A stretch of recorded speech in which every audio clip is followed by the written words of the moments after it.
नमस्कार, सत श्री अकाल। विजय डेस्टिनेशन में आपका बहुत बहुत स्वागत है। आज हम ये चर्चा करेंगे, ये एक कहानी सुनाते हैं। कहानी नहीं, सच्ची कहानी है महात्मा गांधी जी के बारे में। आओ बच्चों, आओ बड़ों, मैं सुनाता हूँ तुम्हें एक कहानी। मैं एक देश से गुजर रहा हूँ, एक देश में रह रहा हूँ, तो कहानी क्या सुनिए। खिलाफत आंदोलन, खिलाफत आंदोलन, जो कि वो खिलाफत आंदोलन क्या था, उसमें बहुत सारे हिंदुओं का नरसंहार हुआ और इसके प्रेरणेता महात्मा गांधी को ही मानना चाहिए, क्योंकि उन्होंने ही इस खिलाफत आंदोलन में भाग लिया था। तो उन्नीस से मार्च 1921 तक ये कत्लेआम चलता रहा। और मार्च 1919 में एक खिलाफत समिति का गठन किया गया, जिसमें मोहम्मद अली और शौकत अली दो भाई थे, और इस बहुत सारे मुस्लिम नेता थे, और इसमें मौलाना अब्दुल कलाम आज़ाद थे। और मज़े की बात है कि सितंबर 1920 वाले कांग्रेस के कोलकाता अधिवेशन में महात्मा गांधी ने भी भाग लिया था। इसका इतिहास क्या था कि जब तुर्की में युवा तर्क कमाल अतातुर्क या कमाल पाशा का उदय हो रहा था, वो चाहते थे कि ये इस्लाम की जो वायलेंट आइडियोलॉजी है, जो हिंसात्मक गतिविधियां हैं कुरान के आयतों के हिसाब से, इसको ख़त्म करना है और देश को एक अच्छे माहौल में लाना है, जिससे कि सारे लोग, दूसरे धर्मों के लोग भी शांति से रह सकें। लेकिन कट्टर मुस्लिमों को ये रास नहीं आया, वहाँ के खलीफा को रास नहीं आया कि खलीफा चाहता था कि इनकी पार्टी सत्ता में ना आए। और मज़े की बात है, इस उत्तेजना को जो हमारे पहले शिक्षा मंत्री थे अब्दुल कलाम आज़ाद, यही मौलाना अब्दुल कलाम आज़ाद, जिनका उदाहरण लेते हैं कि ये बहुत अच्छे देशभक्त थे।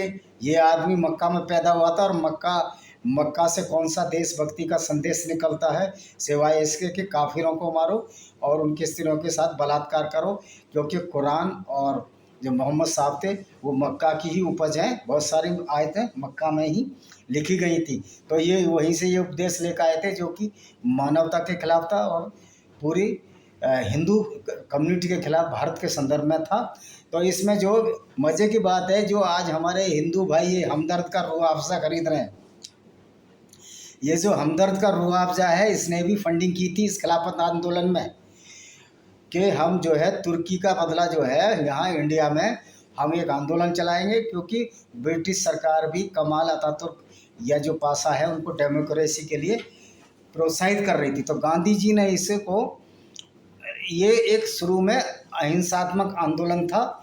तो इसके दो उद्देश्य से कांग्रेस में कि एक तो स्वराज मिले और हमें खिलाफत के मांगों की स्वीकृति। बताइए, जो खलीफा का राज है उसको तुर्की में जाना है या अरब में जाना है, और ये मांग रहे हैं ब्रिटिश से। और हिंदुओं को, स्पेशली महात्मा गांधी को, जो कि बड़े हिंदूवादी बनते थे, उनको क्या ज़रूरत थी खिलाफत आंदोलन करने की।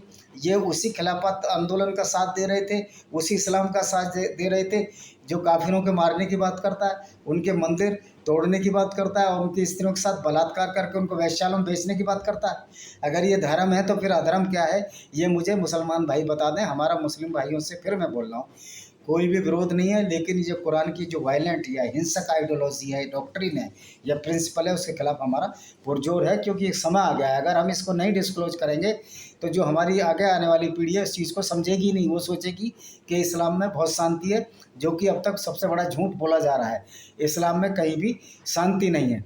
तो इसमें जो खिलाफत आंदोलन की 19वीं शताब्दी के अंत में एक दूत जमालुद्दीन अफगानी को भारत भेजा, और तुर्क सम्राट ने जो है वो सुन्नी मुस्लिमों के सर्वे सर्वा थे, और इसको जो है इसके खिलाफ भारतीय मुसलमानों में एक सहानुभूति हो गई। देखो, तुर्की का सुल्तान हमको भी मानता है, जबकि उसकी खुद की कुर्सी हिल रही थी खिलाफत की, क्योंकि कमाल अतातुर्क पाशा जो एक सुधारवादी थे, और वो कहते थे कि हम इस कट्टरता को बिल्कुल नहीं मानेंगे। और इसमें जो कौन कौन भाग लिया बताते हैं, इंडिया में कौन कौन सी बड़ी हस्तियाँ ली।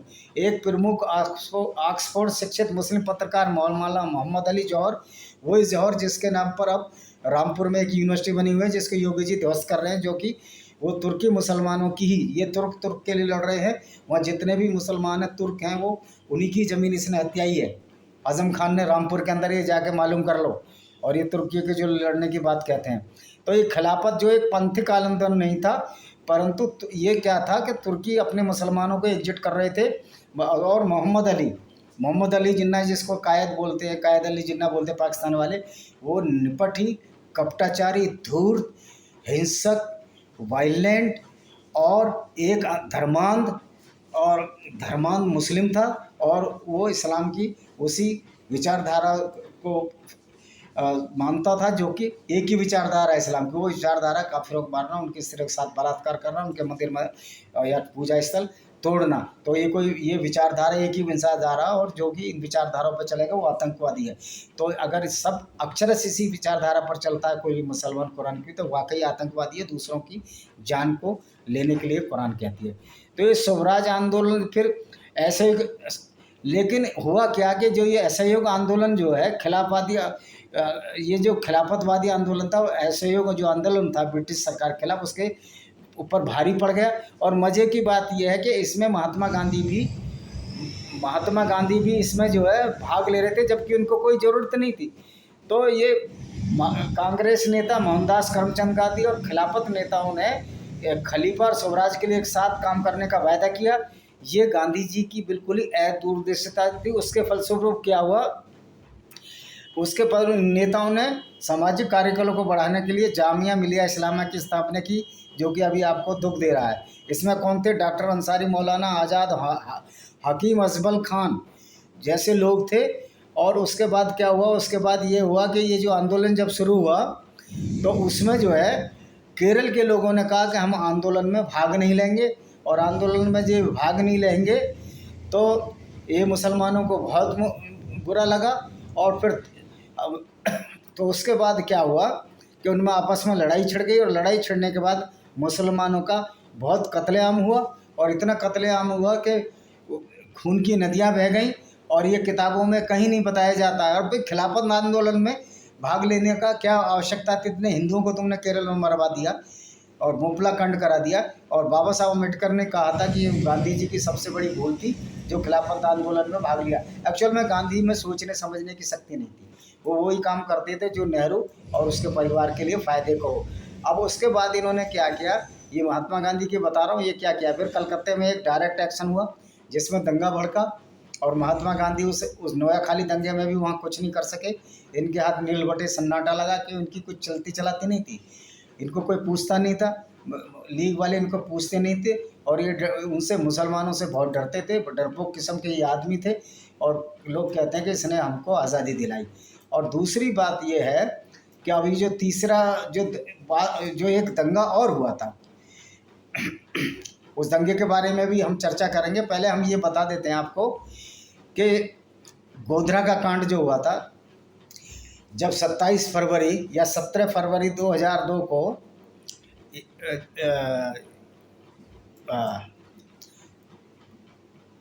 ये अभी खोल रहा हूँ मैं इसको, जब 27 फरवरी 2002 को जो गोधरा में जो श्रद्धालु आ रहे थे, गोधरा में जो श्रद्धालु आ रहे थे वहाँ से लौटकर अयोध्या से कार सेवा करके, तो उनको गोधरा स्टेशन पर रोका गया, और उसमें उन्होंने आग लगा दी गई। और इसमें आग लगाने वालों में कौन कौन थे मैं ये आपको बता रहा हूँ। ये थे S6 bogie number, S7, S3 में आग लगाई गई, और मुस्लिम जमात ने कपलिंग निकालकर ट्रेन से अलग कर दिया, डिब्बों को अलग कर दिया, दोनों बोगियों के दरवाजे बाहर से लॉक कर दिए गए। इन दोनों बोगियों में अयोध्या से वापस आ रहे थे लोग, और स्टेशन पर पेट्रोल के कैन लिए दोनों ये मुस्लिम खड़े थे, और सारे प्रवासी बोगी नंबर 6 के तो सभी प्रवासी जलकर खाक हो गए। S7 में से कुछ हिंदू जान बचाकर भाग निकले, लेकिन बोगी घेर कर मुसलमानों ने उन्हें काट डाला। ये साबरमती एक्सप्रेस में हुआ था, 7:47 पर हुआ था, और 27 फरवरी 2002 को हुआ था। तो उसके बाद जो है, और इसमें आग के लिए उकसाने वाला और कोई नहीं था, म्यूनिसिपल काउंसलर हाजी बिलाल, ये कांग्रेसी था वो, और बिलावल का ही साथी म्यूनिसिपल अध्यक्ष मोहम्मद कलोटा कांग्रेस से ही था, जिसने भीड़ को उकसाकर ट्रेन में आग लगाई। शांतिलाल पटेल गोधरा से कांग्रेस के सांसद थे, परंतु इनका भी कोई स्टेटमेंट नहीं आया। और जो मारा गया, जो शंकर सिंह बघेला भी जब थे विधायक थे, और इनकी पार्टी में विलय हुआ कांग्रेस में, और जो वो मारा गया जिसको ये जाफरी कहते हैं, जाफरी को जो मारा गया वो इसलिए मारा गया कि हिंदुओं को जब जलाया गया वो जो कांग्रेस का भूतपूर्व सांसद है वो मिठाइयाँ बांट रहा था, जलेबियाँ बांट रहा था, खुशी से वितरित कर रहा था कि हमने काफिरों को मारा। और ये कांग्रेस के मर्जी उड़े, कांग्रेस के नपुंसक नेता, कोई नहीं बोल रहा था, चूँकि वहाँ मरने वाले हिंदू थे, इनको हिंदू वोट बैंकों की फिक्र नहीं है, जबकि गुजरात में 91% तक हिंदू हैं। तो ये हम हिंदुओं की ही बेवकूफ़ी है कि हम ऐसे लोगों को जाति और धर्म के, जाति के नाम पर वोट देते हैं, अगड़े और पिछड़े के नाम पर। आपको पता होना चाहिए कि आपने चार बैलों एक शेर की कथा सुनी थी, जिसमें शेर कहता है कि चारों बैलों को मन में सोचता है इनको नहीं मार सकता, लेकिन एक एक करके ही मार सकता हूँ। तो एक बैल के कान में उसने बोला कि ये जो 3 बैल है तेरे हिस्से की ज़्यादा घास खा रहे हैं, इसलिए तू अलग से चरा कर। तो वो अलग से चरने लगा, तो धीरे से उस बैल का शिकार कर दिया। फिर ऐसे ही धीरे धीरे करके दूसरे बैलों को बोला और सबको मारकर खा गया। तो यही कांग्रेस है, हमें अगड़ा पिछड़ा, दलित, स्वर्ण और अवर्ण में बांट रही है। यही मायावती की बीएसपी बहुजन समाजवादी पार्टी कर रही है, यही मुलायम सिंह यादव की पार्टी कर रही है, यही बहुत सारी देवेगौड़ा की पार्टी भी यही कर रही है। तो ऐसी पार्टियों की वजह से ही हिंदू अभी तक गुलाम है और मारा जाता रहा है। कितनी हत्याएं हिंदुओं की हुई, अब तक हिंदू और सिख 35 लाख से ज़्यादा अपनी बलि चढ़ा चुके हैं। 21 लाख तो मारे गए थे ये इस पार्टीशन में, और बाकी 14-15 लाख मुगलों ने, और जो अब तक मार दिए 35 से 40 लाख लोगों को ये मार चुके हैं अपने कुरान की और इस्लाम की वाहियात आइडियोलॉजी की वजह से, जो कि बिल्कुल एक धार्मिक नहीं है बल्कि बहुत ही बड़ा अधार्मिक है। और इन दंगों में फंसाने के लिए क्या किया, मोदी जी उस टाइम चीफ मिनिस्टर थे, तीस्ता सीतलवाड़, हर्षमंदर, जो कि ये सोनिया गांधी का एक चम्मुच पिट्ठू है, शबनम हाशमी, इमरान जो सफदर हाशमी का भाई है, ये बहन है शायद, और संजीव भट्ट जो कि अब एक आईपीएस है, जेल में बंद है। लोग कहते हैं कि संजीव भट्ट को जेल में डाल दिया, उसके कुकर्म थे, वो बिल्कुल ठीक डाला गया। वो फंडिंग कर रहे थे मोदी जी को मरवाने के लिए, और बंजारा को बेचारे को फंसा दिया गया, जबकि बंजारा जो है देश की रक्षा के लिए कार्य कर रहे थे। तो मोदी जी को दंगों को फंसाने के लिए इनको बहुत सारा पैसा मिला। और ये पैसा कहाँ से आया, ये पैसा आया इस्लामिक जिहादियों द्वारा, अरब से आया, मदरसों से पैसा आया। और ये सारे जो है इसमें कांग्रेस के सारे सांसद थे। और एक भारत की आज़ादी के बाद ये सबसे बड़ा भयंकर दंगा था। और इसका ये जो है, इसमें कितने भी मुसलमान मारे गए ये हमको कोई आइडिया नहीं है। मुसलमान नहीं मारे गए, बल्कि इसमें ऐसा लगता है कि शुरुआत उन्होंने लोगों ने की। तो ये जो है पहले भी और सुनिए, ये कहते हैं कि मोदी ने मरवाए, लेकिन 1969 में जब गुजरात में दंगा हुआ था उसमें 5000 मुसलमान मारे गए थे आज़ादी के बाद। और उस टाइम कौन था गुजरात में, कांग्रेस का मुख्यमंत्री हितेंद्र देसाई था और भारत में प्रधानमंत्री इंदिरा गांधी थे। ये बता रहे हैं कांग्रेस के ज़माने में कितनी मुस्लिम मारे गए। ये लखनपीर खीरी तो भाग जाता, पहुंच जाता, लेकिन कश्मीर नहीं जाते। ये बिल्लो और पप्पू जो दोनों हैं ये कश्मीर नहीं गए, ये लखीमपुर खीरी चले गए। पप्पी और पप्पू जो बोलो, बिल्लो और पप्पी बोलो, जो भी बोलो। तो ये जो है दूसरा दंगा 1985 में हुआ, जो कि जिसमें भी मुख्यमंत्री कांग्रेस के माधव सिंह सोलंकी थे, और उसमें भी 2000 से ज़्यादा मुसलमान मारे गए, और भारत के प्रधानमंत्री राजीव गांधी थे। 1987 में फिर दंगे हुए, तब भी गुजरात के मुख्यमंत्री कांग्रेस के अमर सिंह जी थे। और 1990 में फिर गुजरात दंगों की आग में भड़क उठा, उसमें भी कांग्रेस के चिमन भाई पटेल थे। तो ये सिर्फ बीजेपी के दंगों की बात करेंगे, जबकि गोधरा में गलती सिर्फ मुसलमानों की थी जिन्होंने ट्रेन को जलाया। जब वो ट्रेन को जलाया तो उसका तो बदला लेना ही है। कानून तो बहुत देर बाद काम करता है, कोर्ट में पेशी होगी, पकड़े जाएंगे, पुलिस सारे कार्य करेगी। जब सीने में आग लगती है ना, अपना कोई मारा जाता है, तो मन में आता है कि खुद अपने हाथ से बदला लो, वही सबसे बड़ा कानून होता है फिर। तो ये कानून और ये व्यवस्था अगर सही होती तो ये दंगे ही ना भड़कते, ना मुसलमानों की हिम्मत होती उनको जलाया जाए, तो कार सेवकों को जलाया जाए। और लेकिन 1992 में जो है फिर एक दंगा हुआ, उसमें भी गुजरात के में कांग्रेस के छिमाभाई पटेल थे। और याद रखिएगा 2000 का जो दंगा हुआ उसमें मुसलमानों की वजह से दंगा हुआ, उनकी गलती की वजह से दंगा हुआ।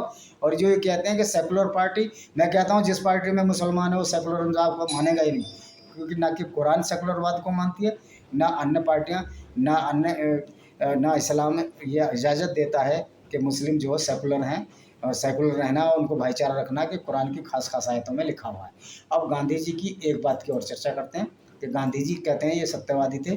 गांधी जी सत्यवादी बिल्कुल नहीं थे, वो इनडायरेक्टली झूठे आदमी थे, क्योंकि वो 3 बंदर लाए थे, बुरा ना देखो, बुरा ना सुनो और बुरा ना बोलो। तो बुरा ना बोलो में तो ये है कि बोलते तो बहुत मीठा थे, लेकिन वो कहते थे कि वो बुरा ना देखो, उन्होंने हमेशा बुरा होता हुआ देखा। जब सुभाष चंद्र बोस प्रेसिडेंट बने इस देश के कांग्रेस के, लेकिन उन प्रेसिडेंटों को उसको माना नहीं और सुभाष चंद्र बोस को बोल दिया आपको इस्तीफा ही देना पड़ेगा, क्योंकि नेहरू जी हार गए थे। उसके बाद जब दूसरा ये हुआ, जब दूसरी बार जब ये बारी आई, जब देश आज़ाद हो गया कि कौन प्रधानमंत्री बनेगा, तो उसमें नेहरू थर्ड थे। पहले नंबर पर सरदार वल्लभ भाई पटेल थे और दूसरे नंबर पर ये आचार्य कृपलानी थे, तीसरे पे खुद नेहरू थे। यहाँ भी हार गए, लेकिन इसने फिर जो है गांधी ने जिद पाल ली, नहीं हम नेहरू को प्रधानमंत्री बनाएंगे।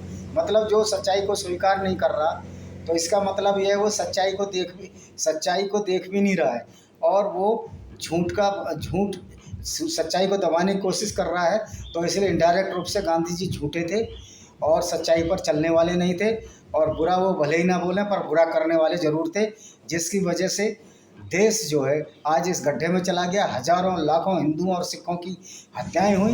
इवन जब मुसलमान हिंदू औरतों के साथ बलात्कार करते थे या सिखों के साथ, तो उनका ये कथन था कि वो अपने दांतों तले जीभ दबा लें, और मुसलमान बहादुर होता है। अगर कोई हिंदू और सिखों को मार देते थे तो वो बहादुर है। ये नहीं कहते थे कि अगर कोई हिंदू उनको मारे तो ये वहाँ पहुँच जाते थे। अब ये बताइए, पहले हमको इस बात का जवाब चाहिए कि गांधी जी ने इतने लाखों हिंदुओं को कटवाया, आप इसका जवाब दे दो तो हम इसका जवाब दे देंगे गॉडसे ने गांधी जी को क्यों मारा। इसी के साथ अपने वीडियो को विराम देता हूँ। वंदे मातरम, जय हिंद।